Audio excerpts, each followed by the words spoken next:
Morning, everyone. I'll be, I think, a little more firmly planted on the ground than that skydive that you heard mentioned earlier. And I gladly, would keep those skydives between my ears from now on, rather than it landing flat. And as you mentioned that, though, it was very funny when that was happening. This was, of course, the first time that had ever happened, and I was doing this not alone. Just to let you know, it was with a tandem master. So this fellow, I was his 4,000th skydive, so I thought I was safe. And then he said, "We'll just Velcro you to me."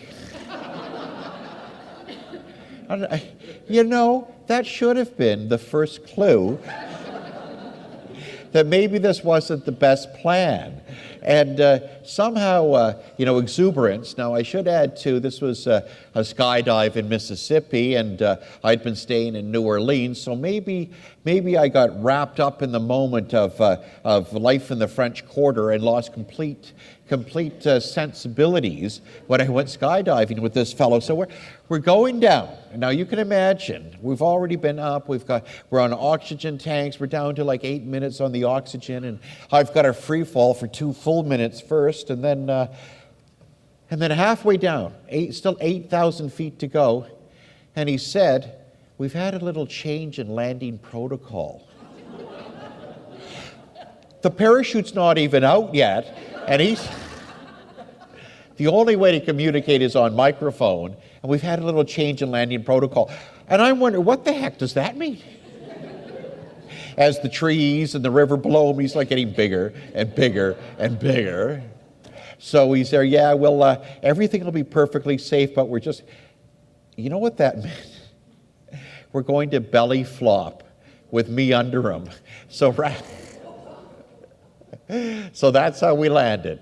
Thank goodness there'd been a heavy rain the night before, and it was that part of the world where there's a whole lot of swamp, and I'm still able to tell the tale today. But you never know what you're getting into.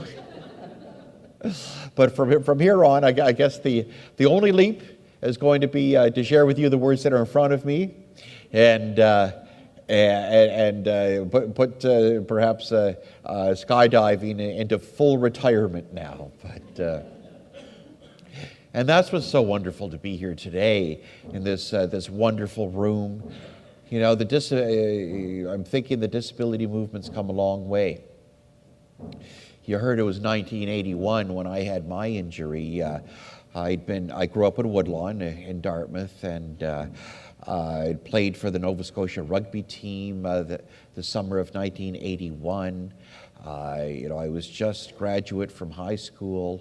I thought life was going one particular direction, and I think my story's not unlike many people who have had disabling injuries.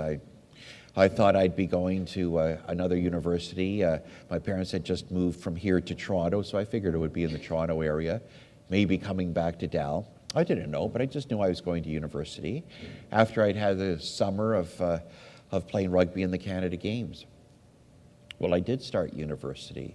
I started at the University of Waterloo, and I realized, Nova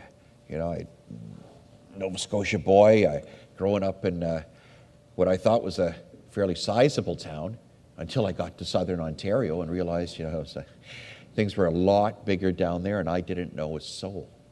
I knew I could play rugby, and it was a great way to have recreation, stay in shape, and nothing like that sport for meeting a few people. So I went out and tried out with the rugby team. I figured I'd make if I didn't make first string, I'd make second string. And I went and trained, and by the second week, something very, very life-altering occurred. I had a spinal cord injury. I was just going along with the drills, doing what the coach told me. We were practicing in a scrum, and I'd been moved to a position that I wasn't used to. I was pretty young. I had protested to the coach, said, "I don't know this position," and I had done it a few times. The other guys on had also said on the team coach that he doesn't know how to play this position. But he said, go ahead. And the next drill, I was driven to the ground and had a spinal cord injury at my fifth vertebrae. And things were to change a great deal in my life after that in several respects. I was to learn that there can be a great divide. There can be new barriers, new levels of discrimination I'd never experienced, new areas of perceived immobility. I also was able to realize shortly after that there are powerful areas of commonality such that division is a fabrication, and we truly are all to be inspired with our abilities and those commonalities that can rise us above any perceived barrier. And that was more than 30 years ago. And though back then there was going to be no opportunity for having an event like today. So when we look back at where we were 30 and where we were 10 years ago, 5 years ago, we've come a long way. The dialogue is much more active. The concept of ability is much more heightened. And it is Janice and the committee, everybody, all of you here today, what you're doing makes a difference, a powerful and profound impact, week to week, month to month, and we see the difference as the years come along. And we're saying today, the conversation starts here. We've hit a new level of the conversation. Ability starts here. The dialogue reopens today. And I'm looking forward to the next 5 and the next 30 years, because we may still be challenged for the next century on worries about the concept of division. But we're going to have a more heightened sense of our union, our commonality, our spirit of humanity, more than ever before, going forward. And it launches from what we're able to do today. So Janice and everyone, I have to just congratulate you on raising the voice, putting that voice high on the flagpole. And so I don't want to talk about today a definition of ability. I want to talk about what unleashes ability in all of us. What is a framework for ability? If we find that framework, we can discover what are the dreams that will support persons with a disability when they pursue their potential and realize meaningful independence and full community participation. In other words, when everyone, persons with a disability, persons who do not yet have a perceived disability, all of us are emancipated to the point at a physical, emotional, and spiritual level that we can realize the 4 freedoms of Franklin Delano Roosevelt, who stated, and to put it in context, he made this speech 30 days after the bombing of Pearl Harbor, a time when it would have been so easy for a leader, especially the President of the United States, to speak only of aggressive retribution.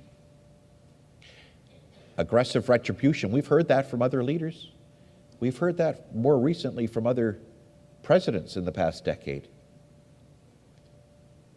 Well, Franklin Delano Roosevelt instead said, In the future days, when we seek to make secure, we look forward to a world founded upon 4 essential human freedoms. The first is freedom of speech and expression everywhere in the world. The second is freedom of every person to worship God in his own way everywhere in the world.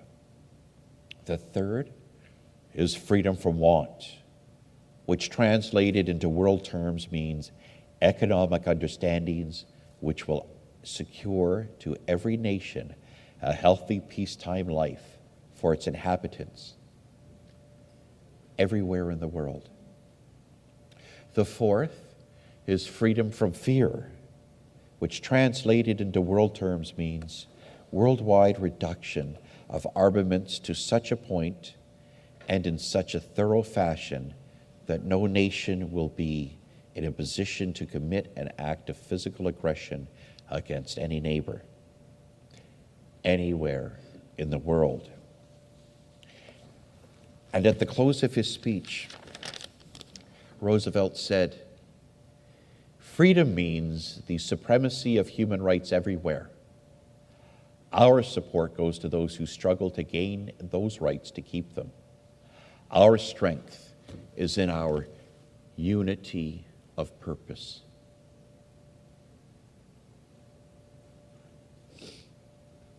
And there are those words, freedom and human rights. Freedom and human rights. So the next century was now given its marching orders that everyone in this room still has to follow. They were both profound and prophetic words, and they create the freedom or the framework for the freedom that can be realized by all persons with a disability,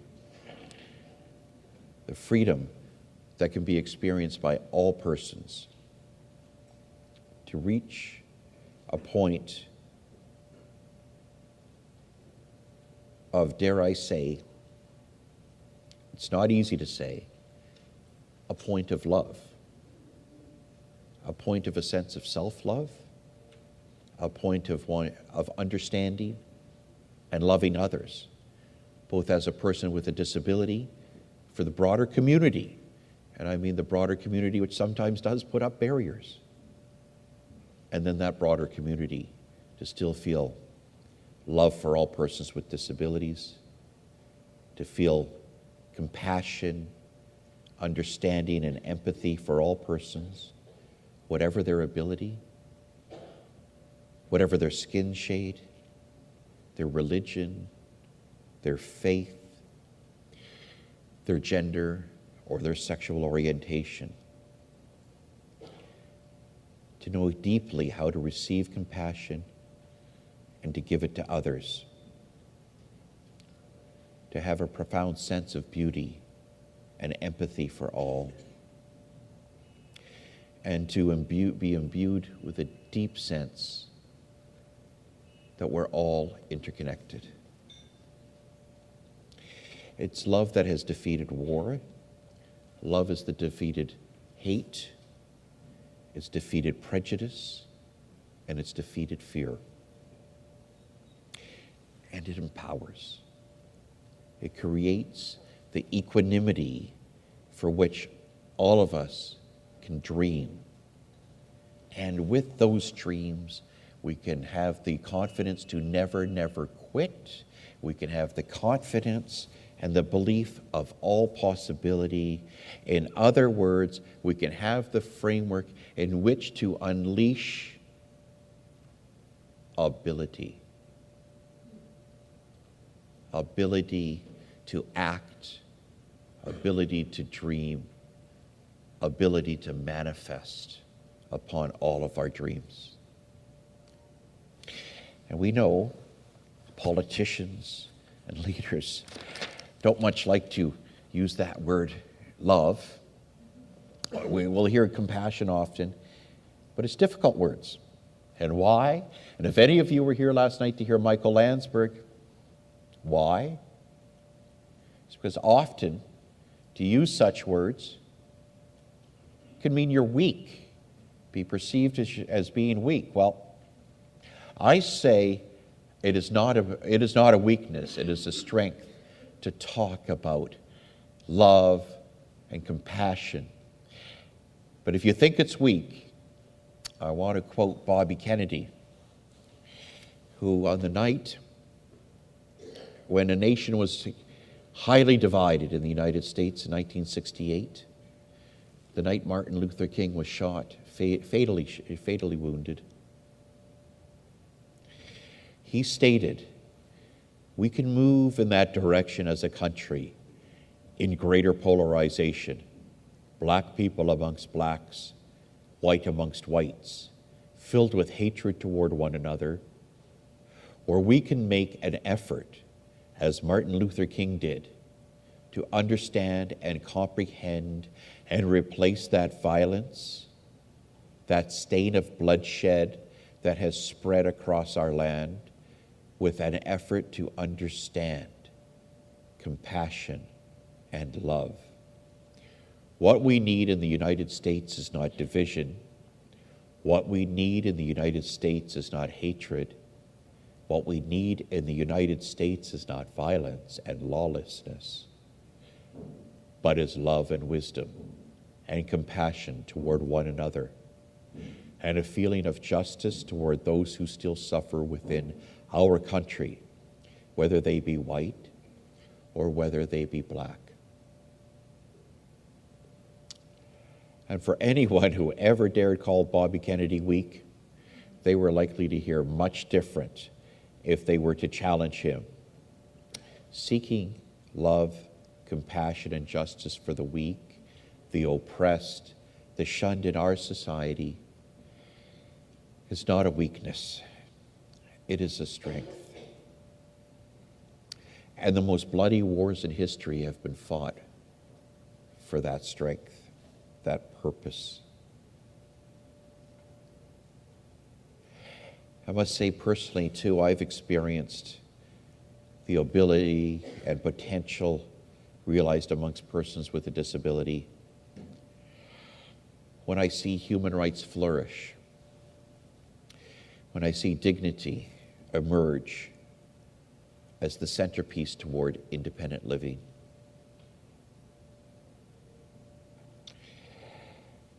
And I told you about my accident.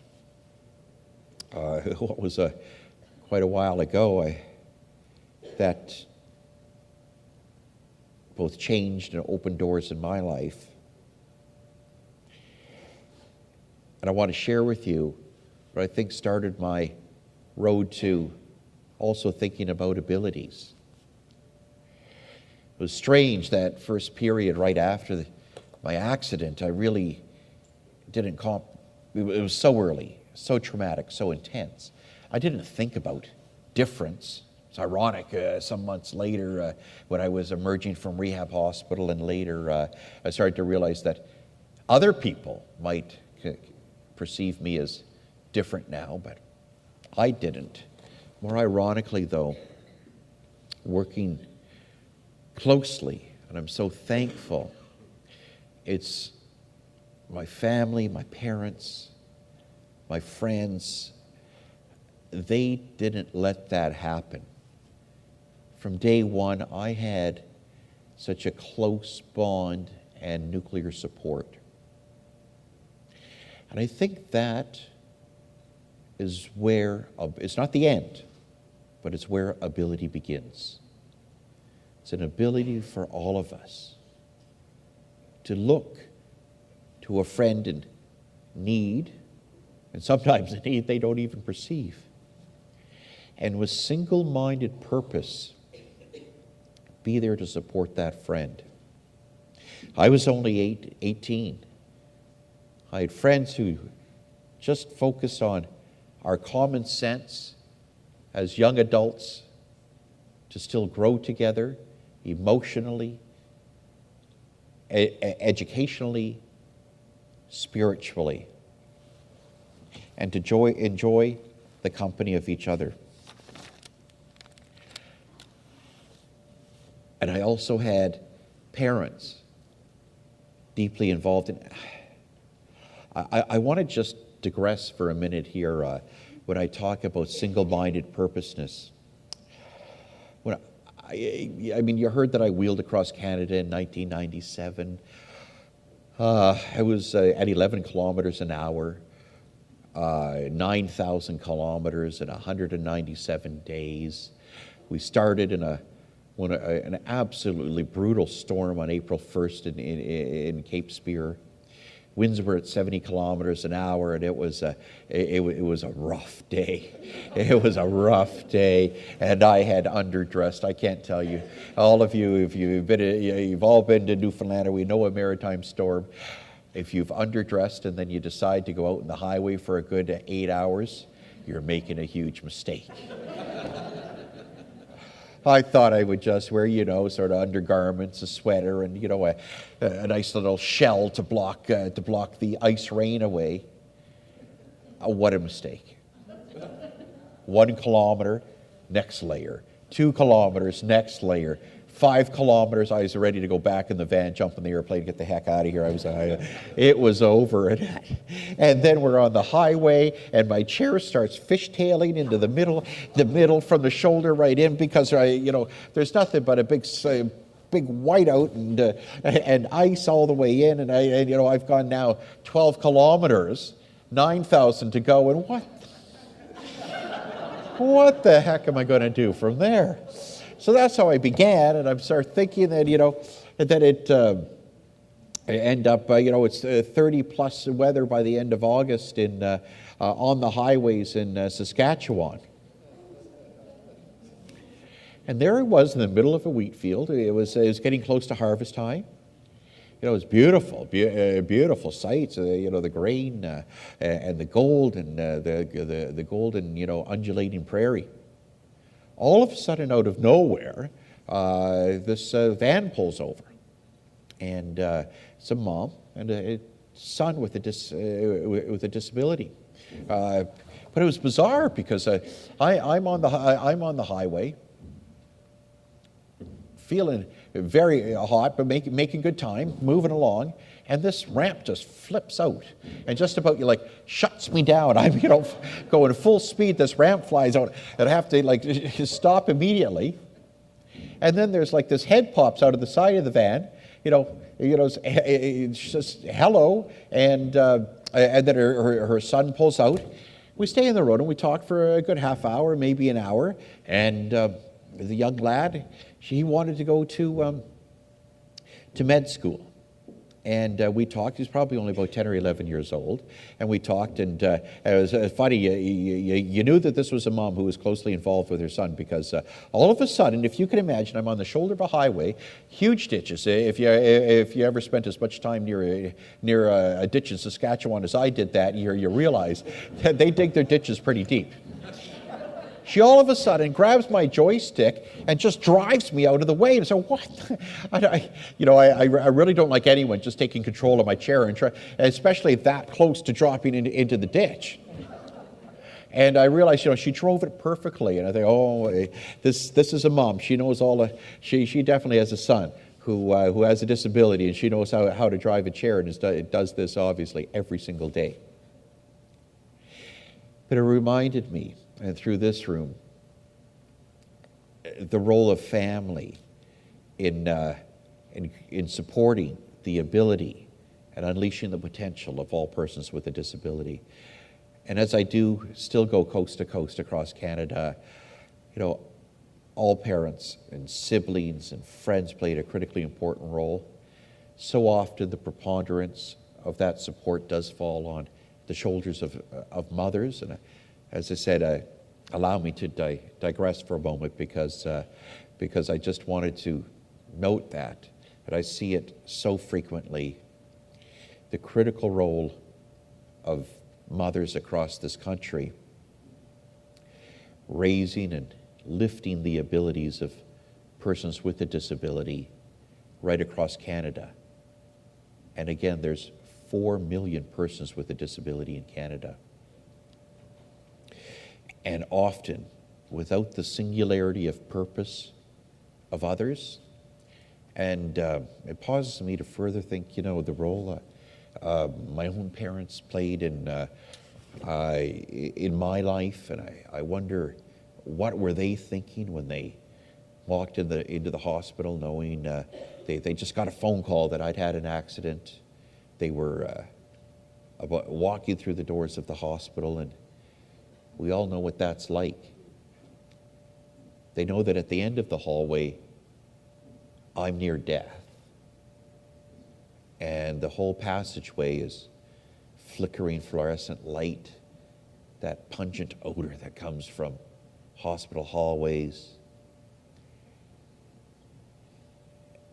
The dim moment, and somehow in a surreal sense, they're being pulled in some moment of disbelief down that hallway.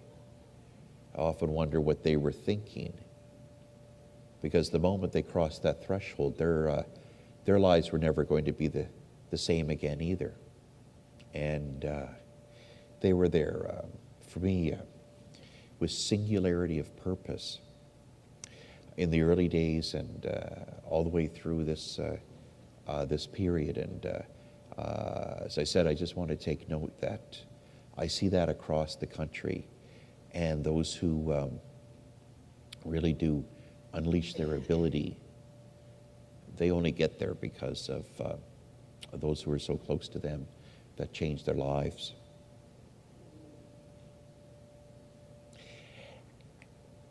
And perhaps for all of us in this community of 4 million people, 4 million Canadians with a disability, and their loved ones, what we have is, as Leonard Cohen said, a cold and broken hallelujah. The great thing within that, though, is we do still have a hallelujah. And we can build upon the inspiration of that hallelujah. To reach that inspirational moment, though, I mentioned framework. The first attempt to codify the dreams of those freedoms that Franklin Delano Roosevelt talked about, to codify the dreams of what we know as the independent living movement. We can say with some patriotic fervor that it was found in 1948 by John Peters Humphrey when drafting the United Nations Universal Declaration of Human Rights. When he wrote Article 1, which reads, "All human beings are born free and equal in dignity and rights. They are endowed with reason and conscience and should act towards one another in a spirit of brotherhood." So there you have essentially it. Post-World War II and through to today, freedom, democracy, human rights, that begins the framework for what we all know can be the beginning of being able to flourish. As Pierre Trudeau said in 1982, just after the Charter of Rights and Freedoms was coming into effect, we know that justice and generosity can flourish only in an atmosphere of trust.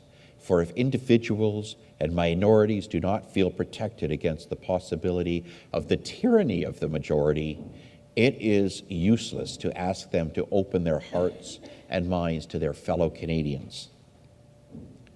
Trudeau knew the interconnectedness of us all. It was at the core of equality, and that trust and potential and ability would flourish when we saw the value of supporting all groups. That said, though, Trudeau was not a believer in a maze-like system of special rights or reserved privileges for this group or that segment of society. No, in fact, he sneered at the idea. He believed that equality and non-discrimination had to be a going forward principle for everybody. For everybody. because we are all valued for our humanity. And it doesn't matter what faith we have, what we perceive our inherent value as our humanity. So I mentioned the independent living rights movement and the critical necessity of full participation for all persons with a disability. To get there, I would say it has to begin with the mantra of the independent living movement. And that is the mantra, nothing about us without us. Who knows better what their needs are than persons with a disability who live it day to day? Indeed, a baby knows its needs when it cries. Who knows the needs of ghetto or Gaza better than those who live there? Again, it is not about nothing about us without us. I'll say a little more about that later. But what I mean about taking that framework and that critical principle of independent living is founded upon dignity. And what do I mean by dignity? Well, it's founded, I guess the first and simplest words, in the United States Constitution, where the American Declaration of Independence states, we are all created equal with unalienable rights. That word again, rights. Rights to life, liberty, and the pursuit of happiness. And Canada defines it more legalistically, and perhaps that's because the Charter of Rights and Freedoms in Canada was written in 1981, where politicians in the 18th century maybe had a little more flair. But it's the right in Canada to equal protection and equal benefit of the law without discrimination, and in particular without discrimination based on race, national or ethnic origin, religion, sex, age, or mental or physical disability. So there you have it. Two constitutions say it must be there. So there it is. We know it's not that easy. Right now, the unemployment rate amongst people with disabilities remains staggeringly high, higher than 50%. The level of undereducation, deplorable. And that's why I'm so glad to know that NEEDS is now a partner today.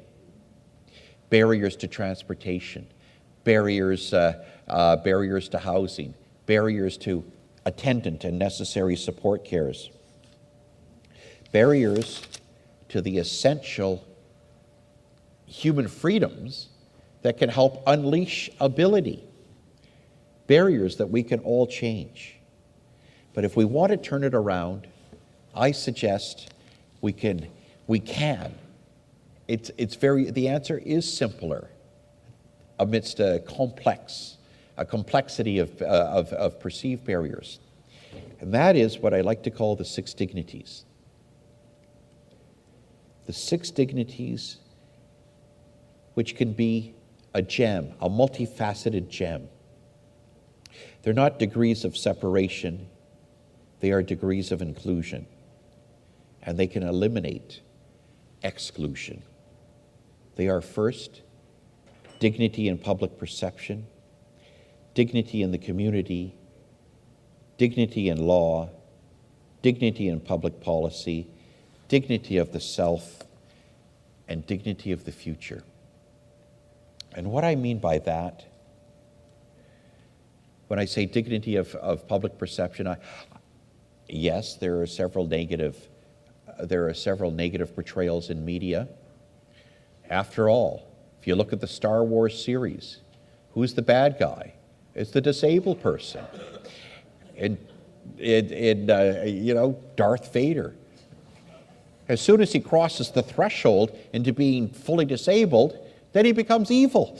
And, what's that all about? The most popular series of our movie series of the past quarter century. And we see that portrayal so frequently of persons with a disability. But that perception can be changed. It begins, I think, in a much more insidious fashion, and that is a perception that disability is weak, that disability is a sickness that should be shunned. When that is the perception, then the only focus can be on cure rather than changing social obstacles. There's 4 million Canadians with a disability. If the only focus is on cure, well, I would take one. I don't want to say I wouldn't take one, but it's not going to emancipate. It's not going to answer all the questions for 4 million Canadians. It's absolutely a very important objective, but we can't lose sight of the bigger picture. Because a bigger picture founded upon a perception that disability is weakness, that disability is medicalized, that disability should be eradicated for some incorrect ideal of what is normalized, is simply a false premise and a wrong foundation. Dignity of public perception needs to change. Dignity in the community. That is those communities, informal community supports that I mentioned earlier, one of friends, family, also the more formal supports that come through community living. Independent living, attended care supports, community housing options, in other words, an eradication, a commitment to never, ever, ever going back to institutionalization. We know all too well what happens in institutionalization when the vulnerable are going to be housed, forced to become further powerless, and the negative implications and potential abuses that go with institutions. Dignity in the law. The Supreme Court of Canada has made wonderful pronouncements on the duty to accommodate, that what we call substantive equality, and in the recent Moore case, it's evident they continue to do so. In many respects, though, that should be seen as a start, because although I'm a lawyer, and I know I'm the CEO of the Human Rights Commission, when the Supreme Court of Canada makes new law, it remains, in effect, only legal theory until it penetrates down to the ground. So we have great words coming from the Supreme Court of Canada that are changing law, but it needs to be a first step. The other 5 degrees of dignity need to work in concert to fulfill the promise of that law and make it real, give it flesh. And therein lies changes of public policy, changes that can begin developing from the ground up, and dignity of self. And I talk about those 4 million Canadians with a disability. We need to open those doors of happiness. We need to open those doors of self-esteem. That means creating the framework so that we can pursue our dreams, but also a responsibility on the part of every single person with a disability to, if it appears like a bad day, if it appears like we've got inordinate barriers, to still journey on whatever the barrier, to make goals, make plans, and pursue them, no matter whatever is holding you back. And lastly, dignity of the future. Dignity of the future, and we can note, as we celebrate the United Nations International Day of Disabled Persons, what was accomplished through the creation and the realization of the CRPD, the Convention of the Rights of Persons with Disabilities. Right now, The most recent statistic coming from the World Health Organization, get ready to be blown away, but right now we've crossed a new threshold. Over 1 billion persons on Earth have a disability. 1 billion. And all countries in the world were able to pull together in lightning speed to create the Convention on the Rights of Persons with Disabilities. To have achieved this in less than a decade is nothing short of staggering and amazing. And more importantly, I like to think it's a sign of world consensus and a capacity for the disability community to be galvanized about single issues, and for the world community to come to consensus and also be galvanized with far-reaching grand plans. And that's what I mean by dignity of the future. We can all dream big together. We can create those dreams. We can realize the 6 degrees of dignity together as founded in the CRPD. We can create our ability in new ways in the future. I said earlier that getting there perhaps is a cold and broken hallelujah. And in many respects, it may be the only hallelujah that we as a disability community have to sing. It remains a hallelujah, though. And from that cobbled and beaten bit of goodness is freedom. Freedom. I mentioned the day of my accident, and I still remember the start of that practice. It was pouring rain, as so often it is in the fall. And you know, the kind of thing rugby players know all too well is, you're going to keep playing. There's no rain days. A rain day is a good day. It's a snow day that might occasionally cancel a game. And as the rain was pouring and we were doing our initial drills, we